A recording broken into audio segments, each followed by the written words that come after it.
Welcome to ఏం జరుగుతోంది. నా పేరు కోపల్ల ఫణికుమార్, తెలంగాణ ఫెడరల్ నుంచి మాట్లాడుతున్నాను. ప్రస్తుతము గడిచిన 2-3 రోజులుగా తెలంగాణలో ఒక విద్యా వ్యవస్థకు సంబంధించి ఒక అంశం హాట్ టాపిక్ గా మారింది. అదేమిటంటే రాబోయే 2 ఏళ్లలో సుమారుగా 10 నుంచి 12 వేల స్కూళ్లను ప్రభుత్వం మూసివేయడానికి నిర్ణయించుకున్నది అని. ఈ విషయము అధికారికంగా బయటకు రాలేదు, కానీ విద్యాశాఖ ఉన్నతాధికారుల దగ్గర నుండి ట్రేడ్ యూనియన్ లీడర్లకు, హెడ్ మాస్టర్లకు, స్కూళ్లలో చాలా యాక్టివ్గా ఉండేటువంటి టీచర్లకు, విద్యా వ్యవస్థలోని అధికారులకు అందరికీ కూడా బాగా సర్క్యులేషన్లో ఉంది. ఈ విషయం మనతో మాట్లాడడానికి ఒక పేరెంట్ మెండెం కృష్ణరాజు గారు మనతో లైన్లో ఉన్నారు. నమస్తే రాజు గారు. ఈ ప్రభుత్వం ఒక్కసారిగా కొన్ని వేల స్కూళ్లను మూసేస్తుంది. నమస్తే సార్. దీనికి సంబంధించి మీరేం చెప్తారు మాతో? ప్రభుత్వం తీసుకున్న ఈ యొక్క నిర్ణయం అనేది అనాలోచితమైన నిర్ణయం సార్. ఇది ఓకే సార్, ప్రభుత్వం తీసుకున్న ఈ నిర్ణయం చాలా అనాలోచిత నిర్ణయం. ఓకే, ఎలాగా? ఇది ప్రైవేట్ స్కూళ్ళని ప్రోత్సహించేలాగా, ఓకే, ఈ భారతదేశ మౌలిక సూత్రమైన విద్యా వైద్యం ఉచితంగా అందించాలనే మౌలిక సూత్రానికి వ్యతిరేకంగా జరుగుతున్న చర్య ఇది. ఓకే, విద్యా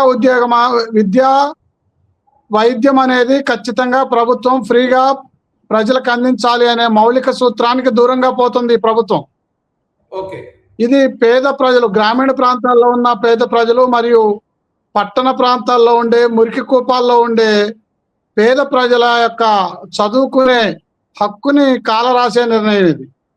ఇప్పుడు ప్రభుత్వ స్కూళ్లను ఈ ప్రభుత్వం తీసుకుంటున్న ఈ ప్రభుత్వ స్కూళ్లను మూసివేస్తే పిల్లలకు వచ్చే నష్టం ఏమిటి? తల్లిదండ్రుల స్పందన ఎలా ఉంటుంది? గ్రామీణ ప్రాంతాల్లో కటిక పేదరికంలో ఉండే పిల్లలు ఇప్పుడిప్పుడే చదువులకి స్కూళ్ళ వైపు వెళ్తున్నారు.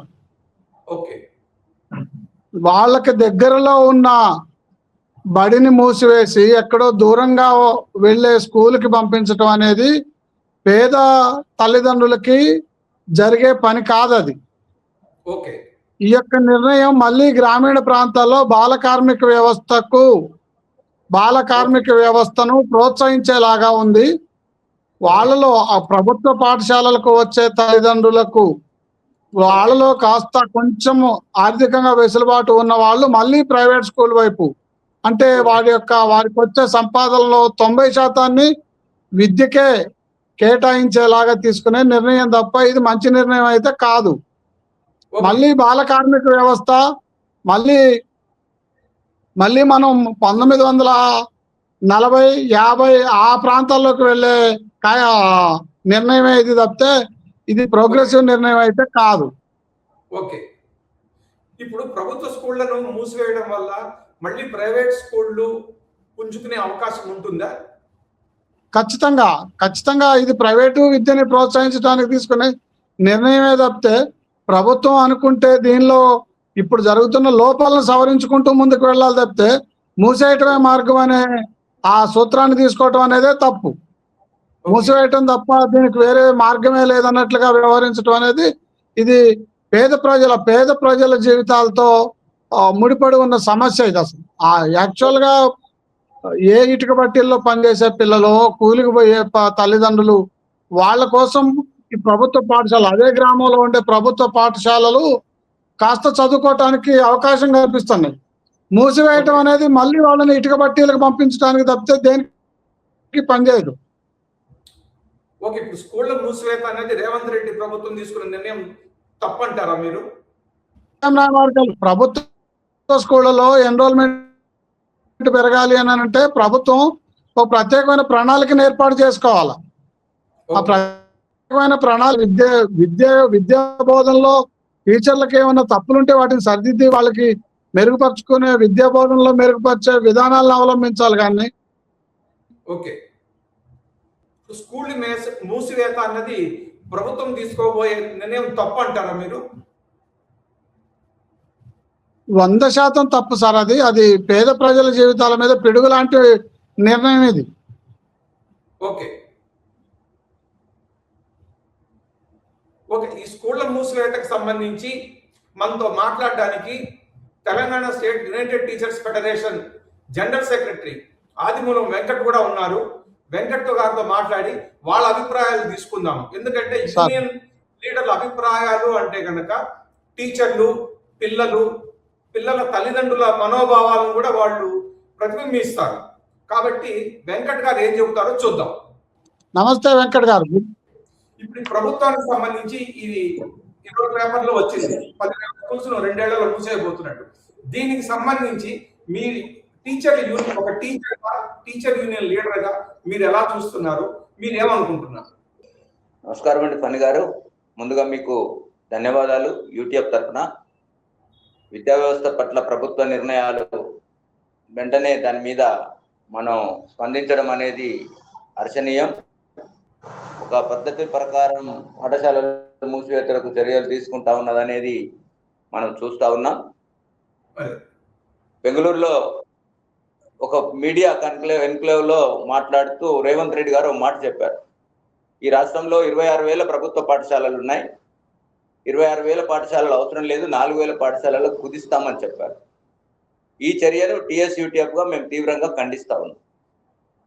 ఒకవైపు ప్రభుత్వం ద్వంద్వ వైఖరిని ఖండిస్తున్నాం, రెండో వైపు పేదలకు విద్య దూరం కాకుండా ఉండాలంటే పాఠశాలల మూసివేత తగదనే కోణంలో కూడా ఈ ప్రభుత్వ చర్యను మేము ఖండిస్తాం. ఈ ఎన్నికలకు ప్రభుత్వం అధికారంలోకి రావడానికి ఎన్నికల మేనిఫెస్టోలో పెట్టిన అంశం ఏంటంటే, గత ప్రభుత్వం 10 ఏళ్ల కాలంలో 6,000 పాఠశాలలు మూసేసింది. పల్లెల్లో పాఠశాలలు మూసేస్తే విద్యార్థులకు నా చదువు ఎట్లా వస్తుందని చెప్పి ప్రతిపక్ష నాయకుడు ఆ రోజు రేవంత్ రెడ్డి గారు మాట్లాడారు. మాట్లాడితే ఇంకో హామీ కూడా ఇచ్చారు ఆ రోజు ప్రజలకు. ఒక్క విద్యార్థి ఉన్నా 10 మంది పిల్లలున్నా పల్లెకు బడి పెడతానన్నారు. అలానే మేము ఇవాళ అన్ని బళ్ళు ఎలా విధిగా ఉంచమని కూడా మేము చెప్పట్లేదు, అది విషయం వేరే, నేను చెప్తాను. కానీ ఈరోజు 26,000ను 4,000కు కుదించాలనుకునే ఈ ప్రభుత్వ నిర్ణయంలో ఏ శాస్త్రీయత ఉంది అనేది మేము ఇవాళ అడగదలుచుకున్నాం. అందుకని ప్రభుత్వం పాఠశాలలు మూసివేత ద్వారా ప్రభుత్వం పైన ఆర్థిక భారాన్ని తగ్గించుకోవడానికి చేస్తే ఇది చాలా తీవ్రమైన ప్రతిఘటించాల్సిన అంశం. అది ప్రజల్ని కలుపుకొని పోరాటం చేస్తాం. ఆర్థిక భారం కాదు, విద్యార్థులకు క్వాలిటీ ఎడ్యుకేషన్, ఇన్ఫ్రాస్ట్రక్చర్ డెవలప్మెంట్ చేయడం కోసమే అనుకుంటే 4,000 పాఠశాలతో ఈ రాష్ట్రంలో ఉన్న విద్యార్థులందరికీ చదువు ఎట్లా ఇస్తారనేది వాళ్ళ ఒక ప్రశ్న. అందుకని నోటికొచ్చినట్టుగా ఏదో మాట్లాడేసి చెప్పడం సరైనది కాదు. ప్రభుత్వ పెద్దలుగా ఒక శాస్త్రీయత ఉండాలి. ఒక కమిటీ వేశారు, విద్యా కమిషన్ వేశారు. తెలంగాణ విద్యా కమిషన్ సిఫారసులు ఏం చేసింది అన్నప్పుడు ఆ విద్యా కమిషన్ సిఫారసుల్లో కూడా ఈ తెలంగాణ పబ్లిక్ స్కూల్ కాన్సెప్ట్ ఉంది. ఈ తెలంగాణ పబ్లిక్ స్కూల్ కాన్సెప్ట్నే మేము వ్యతిరేకిస్తున్నాం. ఎందుకు వ్యతిరేకిస్తున్నామంటే, ఇవాళ మేజర్ గ్రామ పంచాయతీల్లో 100 మంది పైగా పిల్లలు ఉండే చోట, 80 మందిగా పిల్లలు ఉండే చోట వాళ్ళందరినీ అక్కడ బడి పెట్టకుండా వాళ్ళందరినీ కూడా ట్రావెలింగ్ ఛార్జెస్ ఇచ్చి మేము పబ్లిక్ స్కూల్ పేరుతో ఎక్కడికో 15 కిలోమీటర్లు 20 కిలోమీటర్లు దూరం తరలిస్తామనడం సైంటిఫిక్ గా సైకాలజికల్ గా అది తప్పు. అందుకని మేము చెప్తుంది ఏంటంటే, ఇప్పుడున్న పల్లె బడి వల్ల క్వాలిటీ టీచర్స్ ని ఇవ్వలేకపోతున్నారు, సఫిషియెంట్ టీచర్స్ ని ఇవ్వలేకపోతున్నారు, ఇన్ఫ్రాస్ట్రక్చర్ డెవలప్మెంట్ చేయలేకపోతున్నారు వాస్తవం. కానీ ఇప్పుడున్న పల్లె బడులను ప్రీ ప్రైమరీ పాఠశాలలుగా మారుస్తూ మేజర్ గ్రామ పంచాయతీల్లో ఉండే విలేజ్లలో 1 నుంచి 5 తరగతులతో ప్రైమరీ స్కూలు, అలాగే మిగతా పైన హై స్కూల్లో ఉంచేటట్టుగా చూడాలి. ఇలా మేము చెప్తున్నది ఏంటంటే, ప్రభుత్వ స్కూళ్ళల్లో ఎన్రోల్మెంట్ తగ్గుతోంది, పిల్లలు లేరు అనే మాట చెప్తున్నారు. ఎందుకు లేరు? ఆ ఊళ్ళో పిల్లలు ఉన్నారు కానీ మన ప్రభుత్వ బడికి రావట్లేదు, ప్రైవేట్ స్కూల్కో ఇతర అంశాలకో వెళ్తున్నారు. మరి ఆ ఊళ్ళో ఉన్న పిల్లలందరూ ప్రైవేటుకు పోతుంటే దానికి కారణాన్ని విశ్లేషించి ఆ ఊరి బడికే రప్పించేటట్టుగా ప్రభుత్వ చర్యలు ఉండాలి. ఆ వైపుగా లేవు. పిల్లలు లేరనే కారణంతో బళ్ళు మూసేస్తామనడం సరైనది కాదు. అది 4,000 కుదిస్తామనడం అయితే ఏమాత్రం సరైనది కాదు. ఓకే, ఇప్పుడు ప్రభుత్వం స్కూల్స్ మూసేస్తున్నామని చెప్తున్నారు. మరి దీనికి పరిష్కారం ఏంటి మీరు సూచించేది? మేము ఆల్టర్నేట్ డాక్యుమెంట్ కూడా ఇచ్చాం, ప్రభుత్వం దగ్గర ఉంది. మేము వచ్చిన ఆ డాక్యుమెంట్ మీద చర్చ పెడితే మేము దానికి సొల్యూషన్స్ చెప్తాం. ఆ సొల్యూషన్స్ ప్రభుత్వానికి ఆర్థిక భారం తగ్గిస్తుంది, ప్రభుత్వ పాఠశాలల్లో క్వాలిటీ ఎడ్యుకేషన్ వస్తుంది, ఇన్ఫ్రాస్ట్రక్చర్ కూడా డెవలప్మెంట్ అవుతుంది. ఈ 3 ఆస్పెక్ట్ లో ఆలోచించి ఇచ్చాము. మేము చెప్తున్నది ఏంటంటే,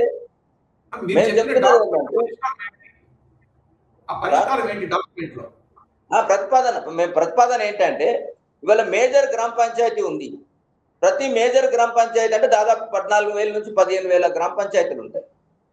14,000 గ్రామ పంచాయతీ 15,000 గ్రామ పంచాయతీలో మీరు బడి పెట్టండి, ఆ బడిని ఉంచండి. అక్కడ 5 టీచర్లు ఇవ్వండి. ప్రైమరీ స్కూల్ అంటే 5 టీచర్లను ఇవ్వండి, ఒక హెడ్ మాస్టర్ పోస్ట్ ఇవ్వండి. అక్కడ పిల్లలకు కావాల్సిన క్లాస్ రూమ్స్ అకామిడేషన్ ఇవ్వండి. ఇన్ఫ్రాస్ట్రక్చర్ ఇతర అంశాలన్నింటినీ డెవలప్ చేస్తే అదొక మోడల్ స్కూల్ గా వస్తుంది. స్కూల్లో ఇన్ఫ్రాస్ట్రక్చర్, టీచర్లు ఉంటే పిల్లల్ని పంపుతారు. కానీ ప్రభుత్వం ఏం చెప్తుంది, పిల్లలు లేరు కాబట్టి టీచర్లను ఇవ్వట్లేదు అంటారు. ఇక్కడే కాంట్రారీ వస్తాం. అందుకని మీరు 5 టీచర్లతో ప్రైమరీ స్కూల్ అంటే 5 టీచర్లు ఉండాలండి. 60 నుంచి 70 మంది పిల్లలు ఉన్న చోట ప్రతి క్లాసులో 12-15 మంది పిల్లలు ఉన్నారంటే ఖచ్చితంగా క్లాస్కో టీచర్ ఉండాలి. ఇవాళ మన దౌర్భాగ్య పరిస్థితి ఏంటంటే దాదాపు 6,000 పైగా పాఠశాలలు సింగిల్ టీచర్ తో నడుస్తూ ఉన్నాయి. ఒక టీచర్ ఉంటే ఏ తల్లిదండ్రులు పంపుతారండి? పంపరు. అదొకటి. రెండోది మేము ఏం చెప్తున్నాం, మేము చెప్పినట్టుగా గ్రామ పంచాయతీలో కనుక మీరు మేజర్ గ్రామ పంచాయతీలో ప్రైమరీ స్కూల్ పెడితే ఆ విలేజ్ లో ఉండే పిల్లలందరూ కూడా బడి బాగా వచ్చింది అని చెప్పి ప్రైవేట్ స్కూల్ పోయే పిల్లలు కూడా మన గవర్నమెంట్ స్కూల్లో చేరే అవకాశం ఉంటుంది. ఇలా టీచర్లు లేరనే కారణంతో, చదువు ఎంగేజ్ అవ్వట్లేదనే కారణంతో పంపిస్తున్నారు. మూడో సొల్యూషన్ కూడా చెప్పాము. ఇవాళ పేరెంట్స్ ఆస్పెక్ట్ దృష్టిలో పెట్టుకొని చూసినప్పుడు ఉదయం అల్పాహారం కోసం 8 గంటలకు పిల్లవాడు బడికి వస్తాడు. సాయంత్రం మళ్ళీ స్కూల్ అవర్స్ తర్వాత ఒక ట్యూటర్ సిస్టమ్ ను పెడితే సాయంత్రం 5:30-6 వరకు కనుక పిల్లల్ని ఎంగేజ్ చేయగలిగితే ప్రతి తల్లిదండ్రి ప్రైవేట్ స్కూల్ పంపకుండా గవర్నమెంట్ స్కూల్కే పంపుతాడు. ఈ సూచించిన చర్యల మీద చర్చ పెట్టకుండా పళ్ళ సంఖ్యను తగ్గించుకోవడం అనేది కేవలం ఆర్థిక భారాన్ని తగ్గించుకోవడానికి కోసమే ప్రభుత్వం చేస్తున్నట్టుగా మేము అభిప్రాయపడుతున్నాం. దీనికి కారణం ఇంకొకటి ఉంది. ఈ రాష్ట్ర ప్రభుత్వం ఇలా నిర్ణయం తీసుకోవడానికి కారణం ఏంటంటే కేంద్రం కూడా అదే ధోరణితో ఉంది. కేంద్రం ఈ 6 ఏళ్లలో 90,000 పాఠశాలలు మూసేసింది. కాబట్టి పాఠశాలలు మూసివేతనే కేంద్రం రాష్ట్రం చేస్తున్న చర్య. ఓకే, ఇప్పుడు ప్రతి ఊర్లోనూ అంటే అది ప్రతి గ్రామం అనుకుంటే ప్రైవేట్ స్కూల్ లేని గ్రామం అంటూ దాదాపు ఉండదు మనకి. ప్రభుత్వ స్కూల్కి పిల్లలు పోవట్లేదు, టీచర్లు కూడా లేరు. మరి అదే సమయంలో ప్రైవేట్ స్కూళ్ళల్లో మాత్రము విద్యార్హతలు పూర్తి స్థాయిలో లేకపోయినా కానీ టీచర్లు ఉంటున్నారు, వారు పిల్లలు కూడా ఉంటున్నారు. టీచింగ్ లో రెండింటికి ఎంత తేడా ఉన్నప్పుడు పిల్లలు అటువైపు ఎందుకు పోతున్నారు, ప్రైవేట్ స్కూల్ వైపు ఎందుకు మొగ్గు చూపుతున్నారు? మేము అదే చెప్తున్నామండి. ప్రైవేట్ స్కూల్ కు పిల్లల్ని తల్లిదండ్రులు పంపుతున్నారంటే క్వాలిటీ ఎడ్యుకేషన్ వస్తుందని కాదు. ప్రైవేట్ స్కూళ్ళలో కూడా ఏ క్వాలిటీ ఎడ్యుకేషన్ ఉందో మేము చెప్పడం కాదు, అసలు రిపోర్ట్ చెప్పింది. క్వాలిటీ విషయానికి వచ్చేసరికి పిల్లవాళ్ళలో డిఫరెన్సెస్ వచ్చిన తర్వాత, సైకాలజికల్ ఇంపాక్ట్ వచ్చిన తర్వాత, కోవిడ్ తర్వాత క్వాలిటీ తగ్గింది అనేది అందరూ ఆందోళన చెందుతారు. ప్రైవేట్ స్కూల్లో కావచ్చు, గవర్నమెంట్ స్కూల్లో కావచ్చు. మేము చెప్తుంది ఏంటంటే ప్రైవేట్ స్కూళ్ళకు పిల్లల్ని ఎందుకు పంపుతున్నాడు తల్లిదండ్రి అంటే, తల్లిదండ్రి అంటే ముఖ్యంగా గ్రామీణ ప్రాంతంలో అగ్రికల్చర్ వర్క్ లో ఎంగేజ్ అయిన పేరెంట్ తాము చేనులో పనికి పోవడానికంటే ముందు పిల్లవాడు బడికి వెళ్ళిపోవాలి, తర్వాత చేనులో నుండి తిరిగి వచ్చే టైం కల్లా పిల్లవాడు ఇంటికి రావాలి. ఈ మంత్ కంటే ముందు కనుక వస్తే మరి ఇంట్లో జరిగే సెక్యూరిటీ ప్రాబ్లమ్స్ కావచ్చు, ఇతరత్ర అంశాలు ప్రధానమైన కారణంగా అనేక గ్రామాల్లో మేము సర్వే చేసినప్పుడు వచ్చిన ఫీడింగ్ మాకు. కాబట్టి మేము ఏం చెప్తున్నాం, పిల్లవాడిని ఎంగేజ్ చేయడం కోసం మాత్రమే ప్రైవేట్ స్కూల్కి పంపుతున్నారు. ఆ ఎంగేజ్ అనేది లేదా క్వాలిటీ అనేది టీచర్స్ నుంచి ఇవ్వాలంటే గవర్నమెంట్ స్కూల్ మీద వాళ్ళకి నమ్మకం ఉంది, గవర్నమెంట్ టీచర్స్ యొక్క క్వాలిఫికేషన్ మీద వాళ్ళకి అవగాహన ఉంది. ప్రైవేట్ స్కూల్లో క్వాలిఫైడ్ లేరనే విషయం కూడా వాళ్ళకు తెలుసు.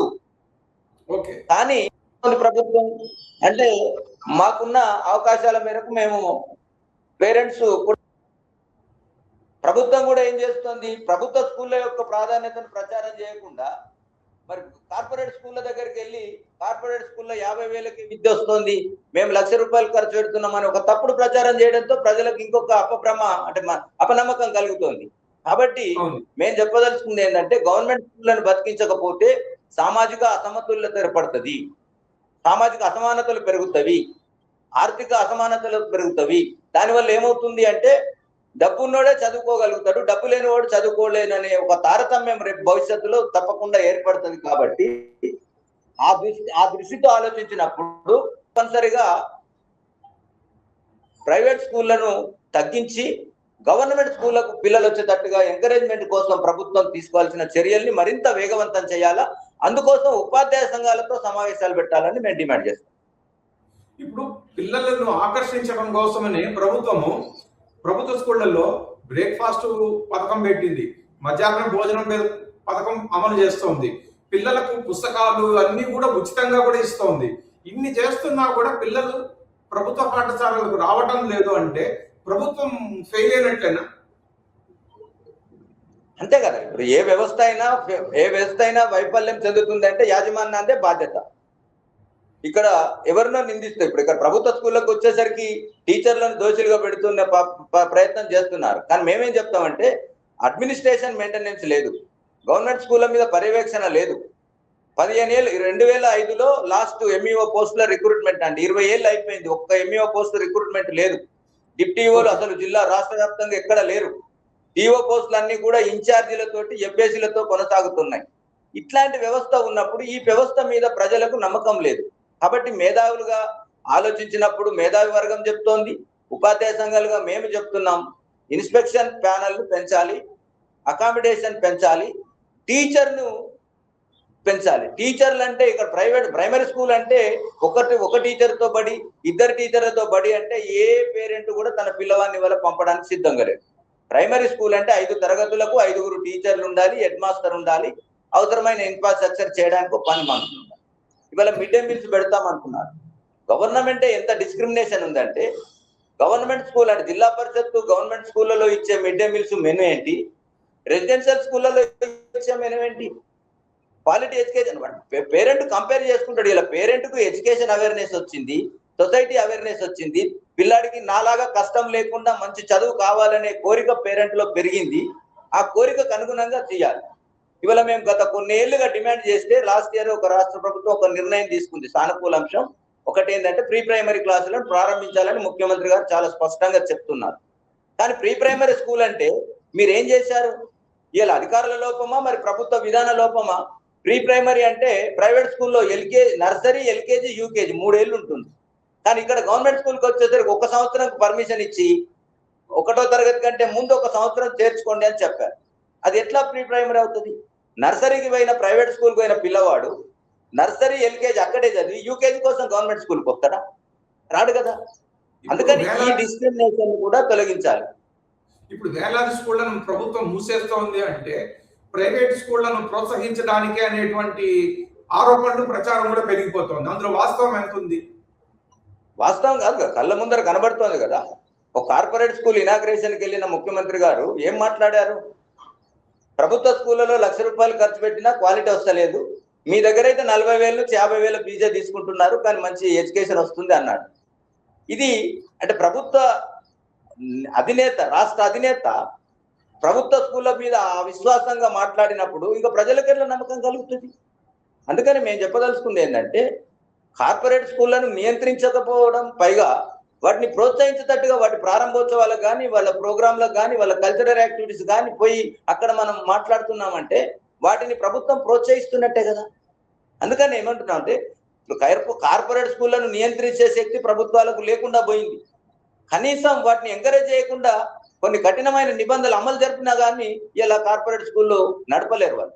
ఇలా ఏ రకమైన వారు దోచుకున్నంత దోపిడీ జరుగుతున్నా కూడా ప్రభుత్వం నియంత్రించలేకపోవడంతో అదొక వ్యాపారంగా మారింది. ఎప్పుడైతే విద్య వ్యాపారంగా మారిందో ఒక లాభదాయక సంస్థలన్నీ పుట్టుకొస్తున్నాయి లాభాల కోసం. దానివల్ల ఏమైంది? రకరకాల స్కీములు పెట్టి అట్రాక్ట్ చేస్తున్నారు పేరెంట్స్ ను, పిల్లలు.